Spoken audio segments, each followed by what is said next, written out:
Isinagawa ng Guimaras Police Provincial Office sa pamumuno ni Police Colonel Leonardo A. Borromeo, officer in charge, ang serye ng mga lecture hinggil sa anti-bullying, provincial at municipal ordinances, crime prevention at Republic Act 9165. Nito lamang ikadalawa ng Pebrero taong kasalukuyan sa cover gym ng Barangay Sebaste, Sibuna, Guimaras. Dinaluhan na aktibidad ng mga piling mag-aaral mula sa Sebaste Foundation Elementary School, mga out-of-school youth, mga kasapi ng SK Federation, mga guro at mga residente ng barangay. Umabot sa kabuuang 50 katao ang lumahok sa naturang aktibidad na naglalayong mapalawak ang kaalaman ng komunidad sa mga mahahalagang batas at isyong panlipunan. Tinalakay ni Police Lieutenant Colonel Mary Faith S. Superio ang paksa ukol sa anti-bullying na nakatuon sa karapatan at proteksyon ng mga kabataan. Samantala, ipinaliwanag ni Police Staff Sergeant Catherine Dislate ang mga umiiral na provincial at municipal ordinances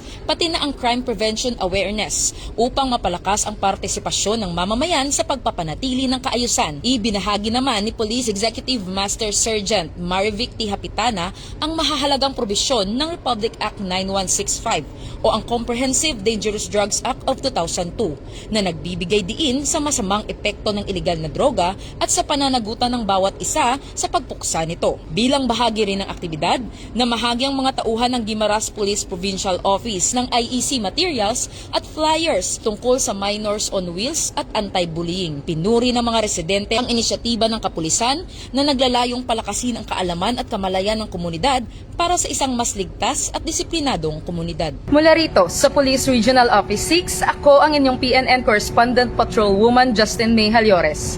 Alagad ng batas, tagataguyod ng balitang pulis.